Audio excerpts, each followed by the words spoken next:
I'm Kenneth, a relationship coach and a psychotherapist.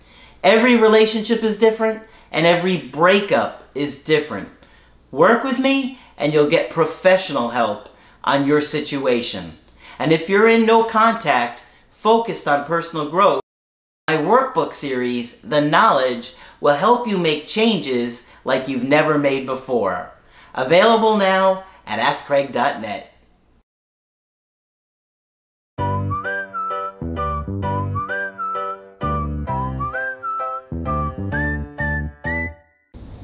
Hi there, I'm Coach Craig Kenneth. And I'm Coach Victoria. And in this video, we're going to be talking about 5 things that make someone lose interest. Uh-oh.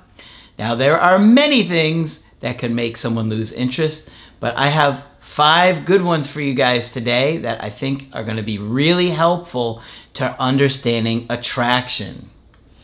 Before we begin, I did want to say that Craig and I are available for one-on-one coaching, so if you would like to talk about your situation with us, you are more than welcome to. You can book on the website. Absolutely. Easy to do, and we're happy to help you. So, when you think about a connection, you think about attraction, right? And how powerful a connection and attraction is, and you can feel it, right? When you're feeling really close to somebody. But there are things that we do that can weaken a connection and turn them off. They makes them lose interest and they want to break up, and obviously then you're devastated. So you have to understand mistakes before you can correct them. So today I have 5 big things that I have seen in relationships that cause breakups, and I would love for you guys to share things that have turned you off. Please do. You know, we learn so much from you, both viewers, commenters, clients that we speak to. So we love getting feedback and we love hearing your experiences too. So please write down in the comments things that have turned you off. Yeah, personal things like, oh, this one guy did this and he did, or she did that, and it turned you off. It was helpful to know, and they help other people. Right. Whatever you want to share on YouTube, all right? Knowing that it's public, okay? Yeah. So the first one that I wanted to talk about is being disinterested in somebody, okay? You need to be interested in the person that you're with. And I know that sounds crazy, but people often aren't really interested in the person and their hobbies, their interests, the things that they care about, that are passionate about, their dreams and their goals. You need to be responsive and appear interested in your partner, okay? Someone wants to feel like they can share their world with you and that you care about it. What's the point of being with somebody if they don't even care about your life or your views or your values or what you're interested in doing?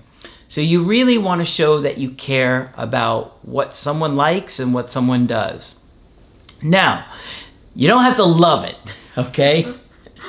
You can be with somebody that they have interests that you're not really excited about, you don't really enjoy too much, but you should at least appreciate how much that person likes to do those things and appreciates those things, and make an effort to do it at least sometimes, okay? It's part of meeting somebody else's needs, and you have to make an effort to meet their needs, not just worry about them meeting your needs. Because if you don't show interest, it's going to make them feel lonely. It's going to make them feel disconnected. They're going to feel like you don't care about them. And if they start to feel like that, they're going to want to connect with somebody else. This is true. This is true. The next big one is communication. Poor communication. Thank you. Poor communication. So the way you talk with someone, the way you express yourself can make a difference in whether they are interested in pursuing or whether they feel more and more disconnected with you. Poor communication comes out in a lot of different ways. It can come off as passive aggressiveness when you're not being direct with what you want to say and what you need and want. It can come out with being mean to somebody or being nasty to somebody because you haven't learned how to properly communicate and it's being received in the wrong way. So these can be small little things, little comments in the relationship that turn off your partner. They start to see you in a different light based on how they interpret what you're saying. So this takes both communication, but also listening. That's huge. And like Craig was saying, you know, being interested in your partner, being interested about what they're going through emotionally, how they're feeling in the day, you know, what they think about the relationship. These are very, very important. And if your communication skills aren't to that level where you're able to discuss those things, it can really put a damper in the relationship. So pay attention to that. Another big turnoff is making them read your mind. And this goes hand in hand with poor communication. You should know. Yep. And so a lot of times in relationships, you know, there will be this sense of, I want my partner to know me so deeply that I don't even have to ask for what I need. That they are just, you know, so intuitive that they know me, they should know me, and, you know, they should act accordingly. And if you're guilty of this, you better listen up and correct this, because this is not what healthy adults do. Right, right. We are all responsible for communicating our needs. You know, we have words and language for a reason, to be able to share with others, you know, what we want. And we're sophisticated creatures in that way. So please use your words with your partner and use your words wisely. This does make a big difference. Now, you can't just assume that your partner is going to do whichever chores in your mind that you want them to, or they should know, you know. So make sure to use your words, negotiate with your partner, talk with your partner, because otherwise it can be interpreted negatively and affect your relationship and your connection. Yep.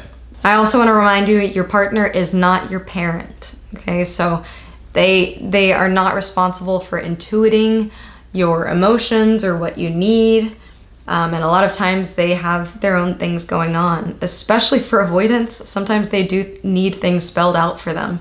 And I know for people who have more emotional insecurity, they think, okay, well, if I ask for it, then they don't really mean it when they follow through. You know, I don't want to have to ask for it, because then it's not genuine. Yeah. Is there a space for you asking for what you need and your partner meeting that need, and that being an expression of their love and care? Is there room for that?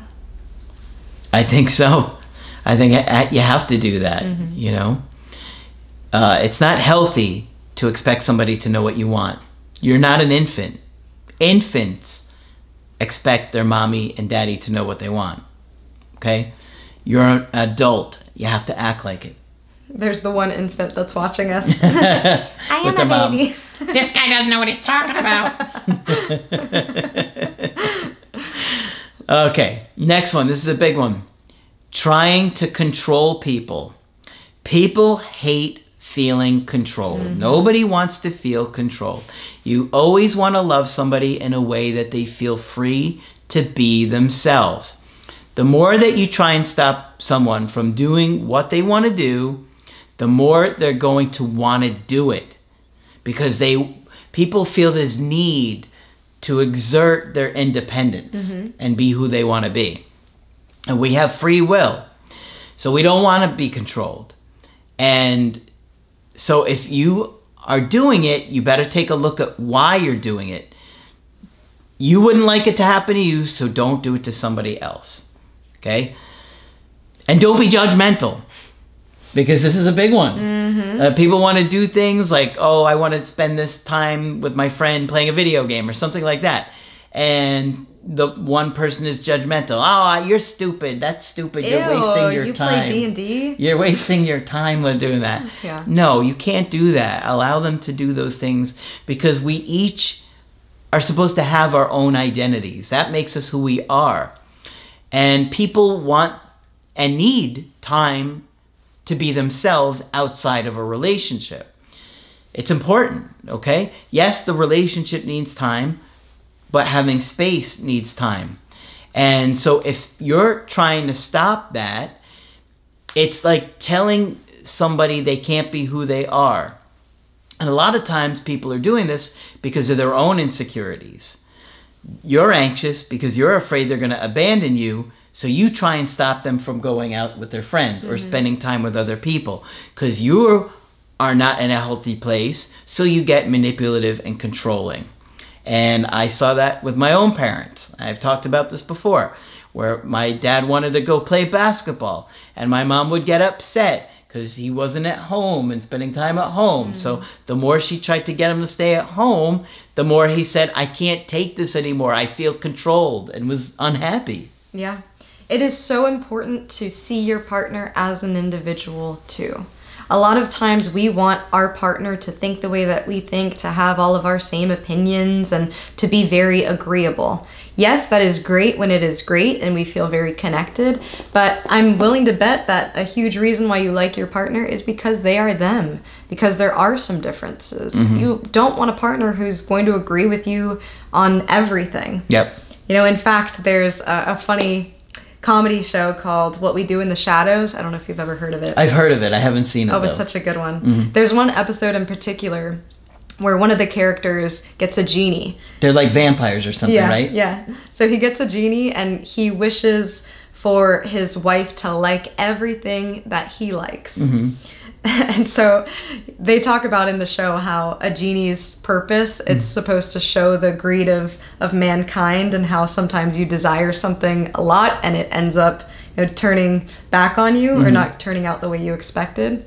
And so in one of the episodes, you know, they're reconstructing their house, and sorry to spoil the episode for you if you're watching this particular show, but in the episode, she starts to build her own man cave because she likes everything that he likes, and he wanted space from her. So now she's building her own space from him.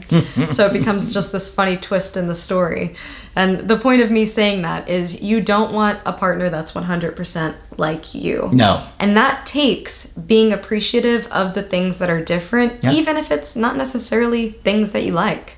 Even if it's not necessarily things that, you know, you're excited about or enthusiastic about. It's more about seeing your partner excited and enthusiastic about those things. Yeah. You know, it's cool to see your partner be passionate about something.